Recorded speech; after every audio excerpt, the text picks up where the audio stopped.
Okay, Mass Effect 3.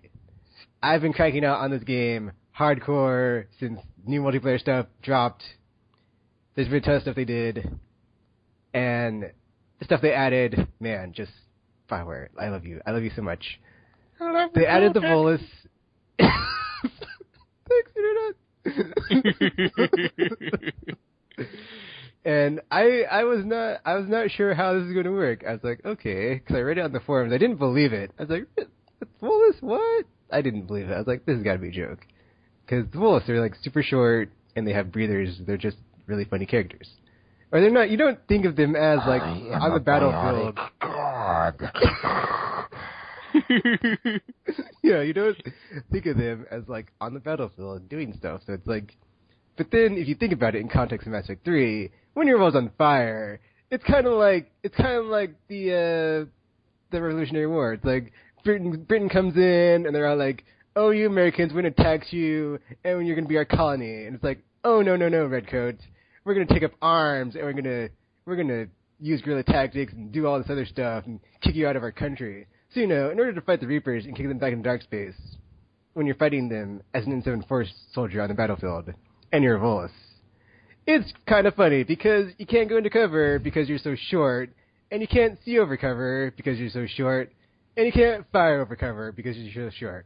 But you are Volus and you're a merchant, so you can buy like the best of like the gear in the universe, and you have like recon mines that blow up and destroy everything and are awesome, and their biotic characters are pretty awesome because they have biotic orbs which float around them and they can shoot them out and they regenerate. So you have 3 orbs like floating around you, and sometimes they like charge up again, and then just like biotic explosions and magical.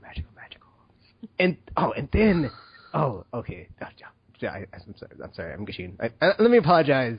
I forgot to apologize beforehand. Let me apologize beforehand right now, even though I already started, about the gushing that is about to commence. So yeah, Mass Effect 3 multiplayer. I love this game. So yeah, not only did they add the Volus and like the new Voluses, Volusi, however plural that is. Voli. The Voli. Oh, before we move on to the Volus though, We've already talked about the Volus second. I gotta add one more thing. So it's like every character, every race has their whole like dialogue in game. Like this.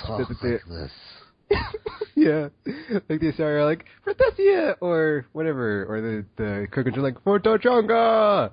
So it's like the Volus, since they're merchants, and they're like the Ferengi of the Mass Effect universe. They're all like well, they're not, but they kind of are. Not 100% similar, but very similar.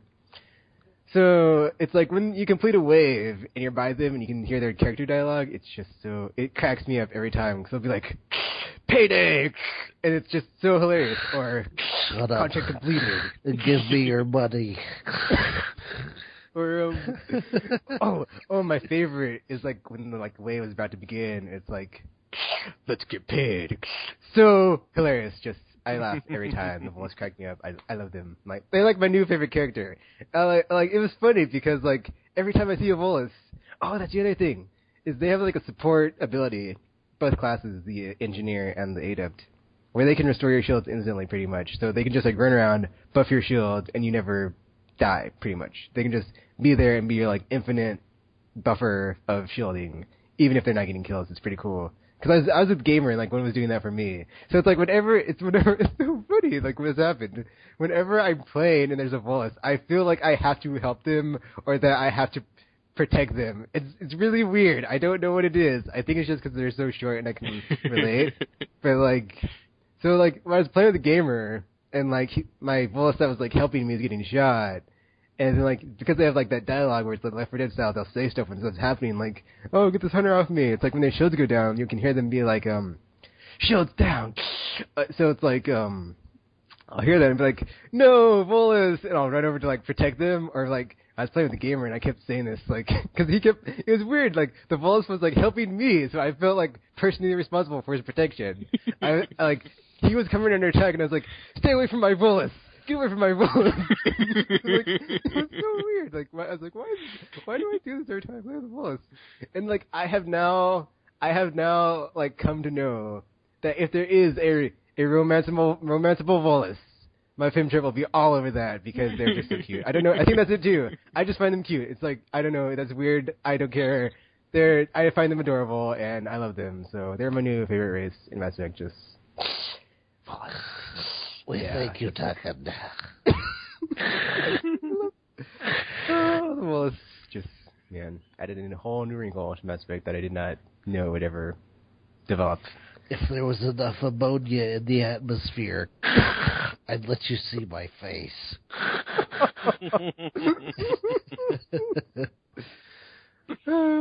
Oh, man. So, yeah, besides that, they also added new enemies, and the new enemies are the old enemies from Mass Effect 2, where everyone's like, what happened to them? Collectors, they're back, and they're badass, and they basically are the new hardest enemies, because they're a lot of enemy types when you fight them, and they have a lot of defenses that have to be broken through. They're very beefy, have a lot of health. Well, actually, the one cool thing, well, I'm not going to say cool thing, but like the one counter to them is their heads are so large, easy headshots. Yes. So, outside of that, though, Praetorians, ridiculousness, laser beams of death out the eyes, if they're, dudes. Okay, so it's really cool what they did. It's basically similar mechanic when you're fighting collectors in Mass Effect 2 and they get possessed by Harbinger. It can happen, except it's not the whole assuming direct control. That is like the one thing that they did not put in that I wish they would put in, like later on, whenever, I don't care.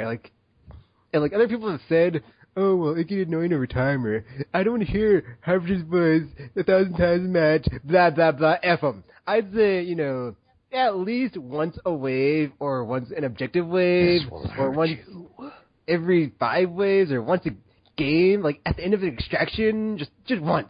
I gotta hear it. It's like, it's so classic, how can you not have it in there? So, but instead, like when they're possessed, all you hear is or they're like some battle cry of them getting stronger or possessed or whatever, so, yeah. Hey, dog, shut up.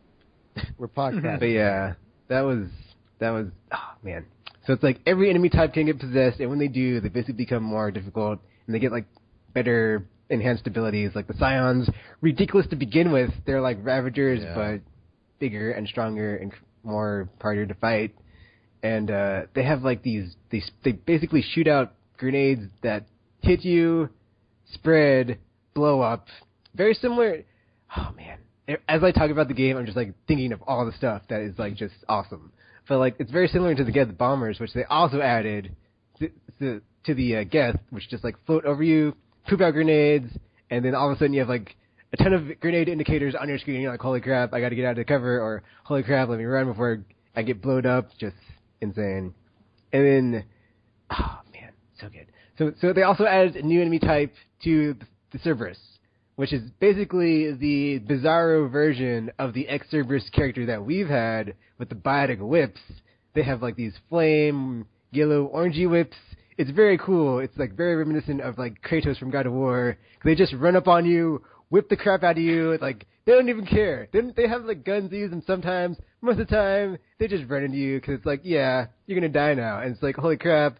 Because I really love this character because everybody complains about them, but I love them because it basically forces you to react, and like you can be in like a holy crap moment in the middle of a fight, and then all of a sudden dragon's like up on you in your face because that's how they fight, and you're like, I love them because it's like basically forcing you, depending on your character, you either know how to or you can deal with them or you're effed. Because basically, if you're a biotic and you're an Ansari or you're a Vanguard, you can wreck their faces. If not, depending on your class, Krogan, you're cool.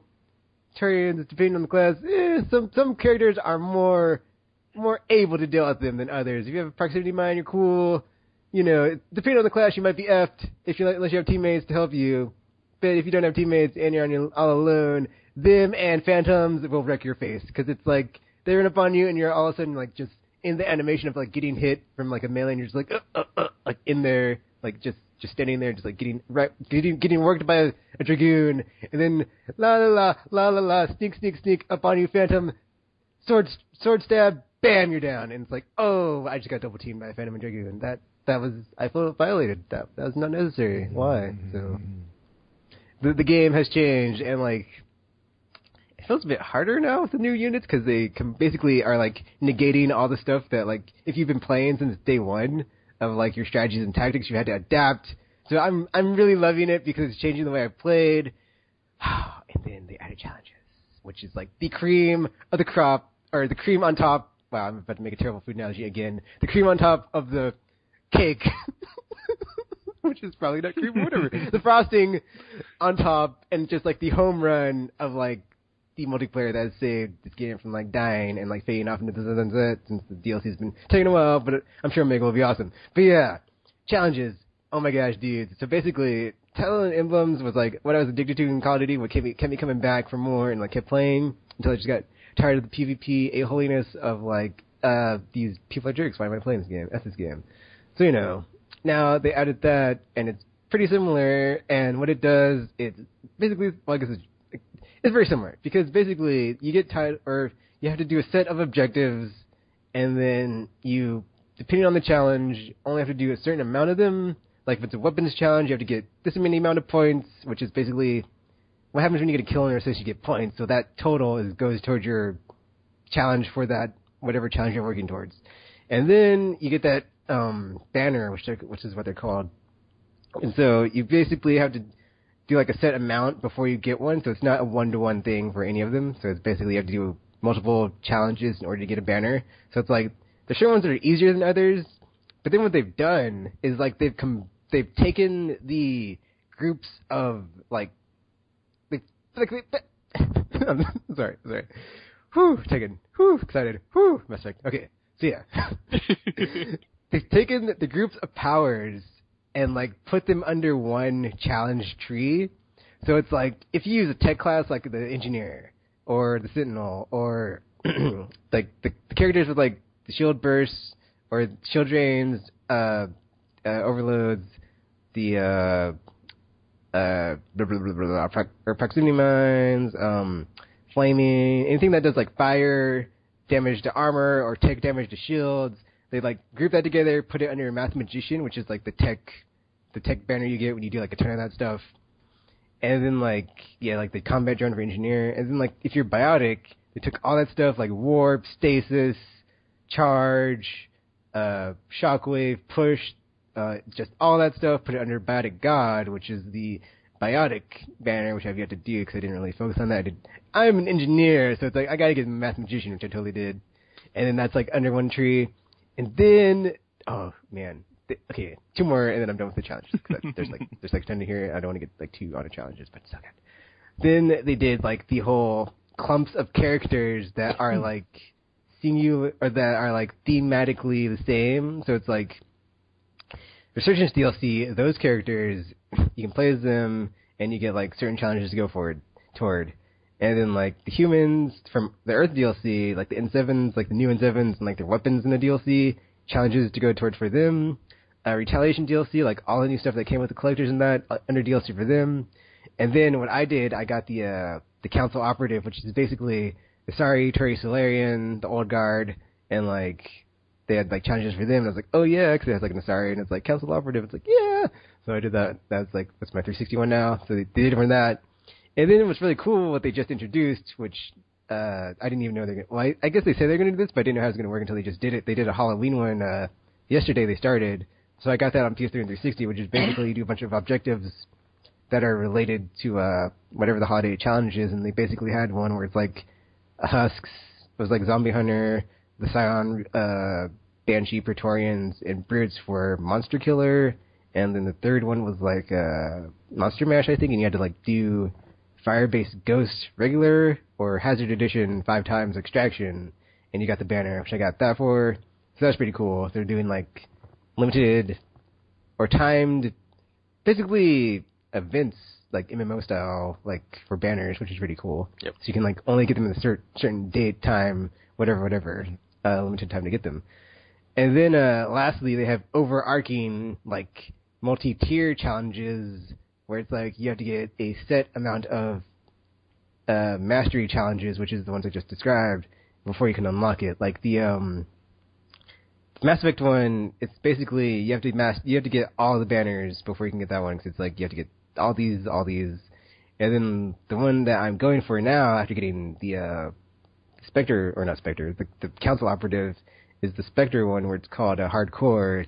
You basically have to like complete, I think it was like 2,500 waves, like a crazy amount of points, and then a certain amount of like medals, which is what you get for like 25 kills, 25 pistol kills, 25 body kills, 25 melee kills, whatever. So it's like those 3 things, and you get like, it's going to take a while, but I'll eventually get it. But it's like, it's an overarching, long, what's the word I'm looking for? As I trip over my tongue. It's going to take a long time, whatever. So yeah. And then like, the Omega DLC comes out this month, because it's November, like 27th. The end of the month, something to look forward to, single player, yes! And I still have not imported all my shepherds from the second game, but whatever. It'll take time, and I'll totally get it done whenever, so. Mass Effect 3, multiplayer's so good, I can't stop playing. Yes. Oh, actually, one last thing, before I'm done. This is like my last thing, I'm done with Mass Effect 3. It's awesome, I'm going to stop gushing. But like, it's cool what they've done, because basically, like, for me, there's no reason to, like, go and play anything else now, because they keep updating multiplayer, so it's like, oh, new this, new that, new this, and it's all free, so it's like, yes! So just keep playing, keep having awesome adventures in Mass Effect Land, and, actually, I just remembered the other thing, that wasn't the thing, was basically, like, if you've been playing since the beginning, and you have, like, a ton of stuff unlocked, well, or you don't, because it's always random and evil, like, it's basically rewarding people that are, like, stuck with the game, because, like, as they add more stuff, it gets harder to unlock everything, and if you're starting from the beginning now, it's, like, it's cool, because it's not, it can be overwhelming, because there's a lot of stuff to get, but it's, like, it's better than, like, at the beginning when there's, like, it didn't seem like there was a lot there, and it was, like, very easily, like, done, whereas, like, now, it's, like, there's a ton of stuff if you're just starting that you can jump in. But to me, it feels like a very tiered way to play. Like, if you don't have, like, your uncommons, or basically if you're just starting off, I'd say start in bronze until you get all the uncommon stuff unlocked. And then, like, when you're going for rares, if you're good, and if you can, like, extract on silver, you can go for silver. But, like, don't be playing on silver, gold, or platinum if you don't know what you're doing, because if you have, like, level 1 gear, you're just going to get murdered. And, like, if you have a low-level character that's not level 20... or just, even if you have level 20, it's like, your gear could be terrible. It feels very quasi-MMO. It's like, you could be like, have a level 20 character, but if your, like, guns are not ranked 10, and you try to play higher than gold, it's not gonna happen. Like, you could try, probably not gonna happen. So it's like, stick to, like, bronze and silver, probably bronze, until you get a certain arsenal built up, then go from silver. But for me personally, I've already found that I don't even want to play on gold anymore, so I'm just, like, sticking to silver because it's just fun. Like, it's always fun on silver. Gold is just too hard. It's just too... It's draining. That's the only word I can use to describe it. It's draining. Because I just played my first solo on gold, and, man, I'm not looking forward to it because I have to do it, like, 3 more times. Because I have to do it once on 360 and then 2 more on PS3 to get a Lone Wolf banner, and... whew, man, so draining. But yeah, Mass Effect 3, multiplayer, so good. Just so good. Love it so much. And I'm done. Mass Effect 3. Yeah. Yeah, I basically have just started getting into Mass Effect 3 or the multiplayer. And everything that Tekken just said, I haven't played the single player, so a lot of it was just like, whoosh, I have no idea what you're talking about. Like all the enemies, they brought back these enemies, they weren't there, and then like the other day I had this experience where I was like, what? They're a good guess? So I was like, okay, that's yeah, I haven't played it, so who am I to judge? As far as difficult, so I looked and it looks like I have all of my common weapons ranked up to 10. I have basically no uncommon weapons or rare or ultra rare, but I have some of the promotional ones.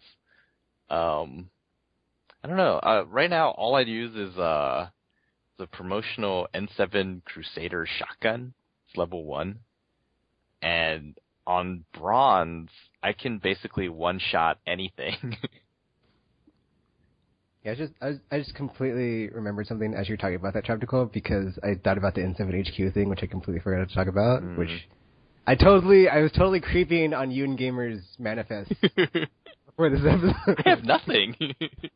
Because gamers always talked about how he has like nothing unlocked. And I was like, how is that possible? Because like I looked at the time, and like I've maybe like 10 or 20 more hours than him. He's at like 90 something. I'm at like 100 something on PS3, and like my manifest is like, well, there's a reason for like my manifest is the way it is on PS3. I'll get to that. And then like on 360, I have like 300 hours or something crazy, and then like it's there, it's getting there, almost as good as PS3.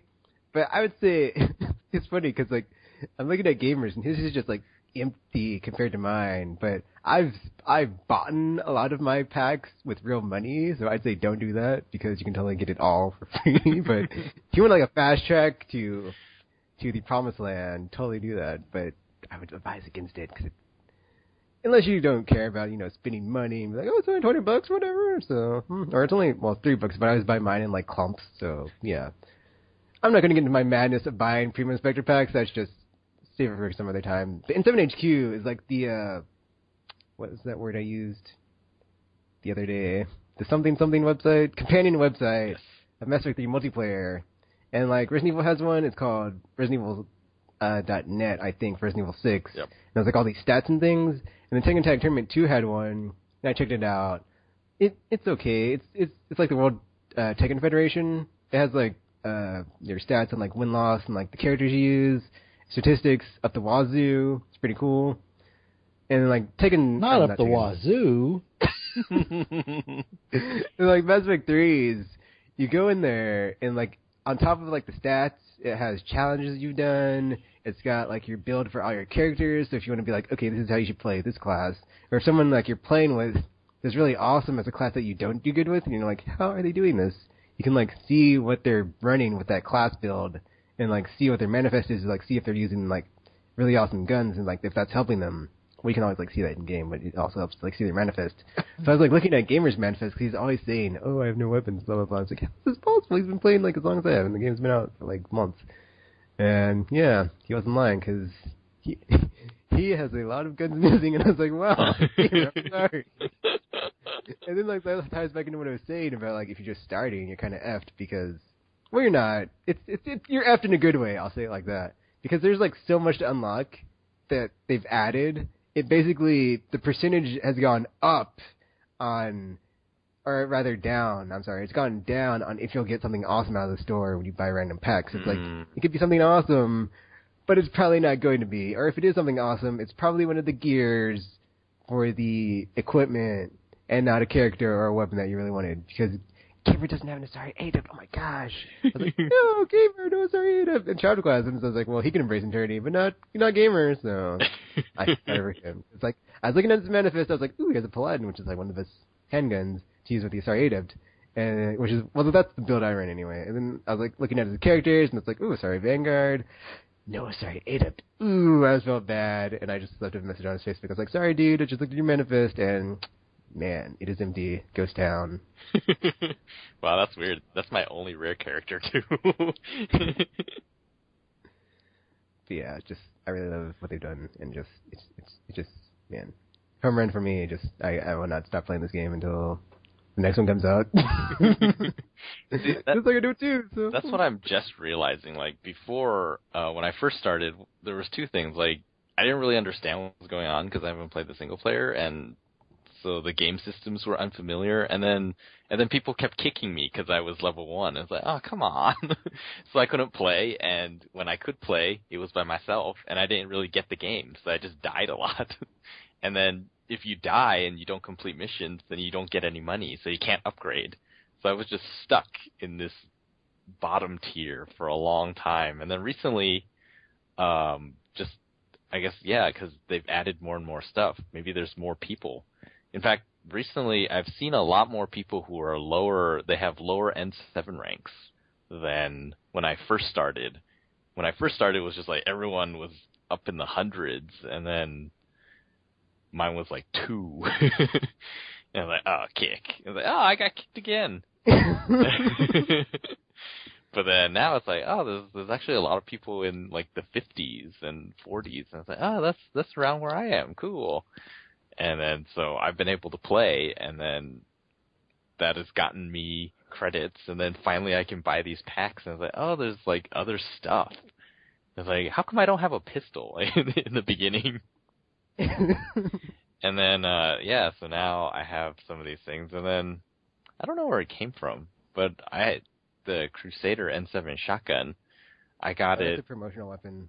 So it's like a pre-order something? Okay. So about promotional weapons, I was about to okay, so basically they had weekend events which were every other weekend, but now they're having them every weekend. So basically, when you complete those, you get a free promotional weapon in a commendation pack, which is going to be the Eagle Pistol Hurricane SMG, which is the best SMG in my opinion in the game. Hurricane. The Crusader shotgun, which Trioptical was just talking about, Valiant sniper rifle, and they just added the Valkyrie assault rifle this last challenge, which I unlocked on PS3, so I need to test that out. Cool. But those are the promotional weapons, and they're pretty interesting. So they're still giving those out then for just the weekend challenges now? Yeah. Okay. Cool. Well, I must have done one of those. I can't fathom which one, or maybe it was one of the group challenges that I didn't even play. But anyway, I ended up with the shotgun, and it's like, wow, it's sort of ridiculous. Once I put the mods on it, the accuracy bar fills up completely, like for the stats for the gun. I was like, the shotgun that has maximum accuracy. And I found out, I can. It's basically a sniper rifle without a scope. Nice. I just sit back. Oh, they're way over there, and then you put the little cross on the head, and boom, one hit. And so during this past week, I just decided bronze is boring. It's no fun. Bronze is too easy. Yeah. Well, I'm not gonna say it's too easy, but it's easy mode. Shooting fish in a barrel, pretty much.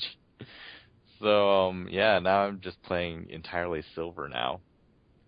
Because I remember my one gold experience. I was like, that was hard.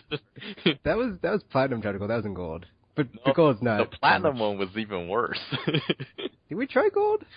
Yeah, we played 2 on gold. I can't remember the base, but it was like we had to run basically across the entire map to get those the one with the 4 objectives, and we had to and then there was just like banshees everywhere. Yeah, it was bad. No, our platinum one was when we went in and then the wave started. It's like, I don't see anyone. It's like, maybe they're all cloaked. Yeah. It's like, oh, they are all cloaked. So, silver's been pretty fun. Not getting kicked as much, so that's awesome. I don't have a level 20 character anymore because I did that promotion thing. I was like, I don't know what this is, and I promoted. It's like, oh, level 1.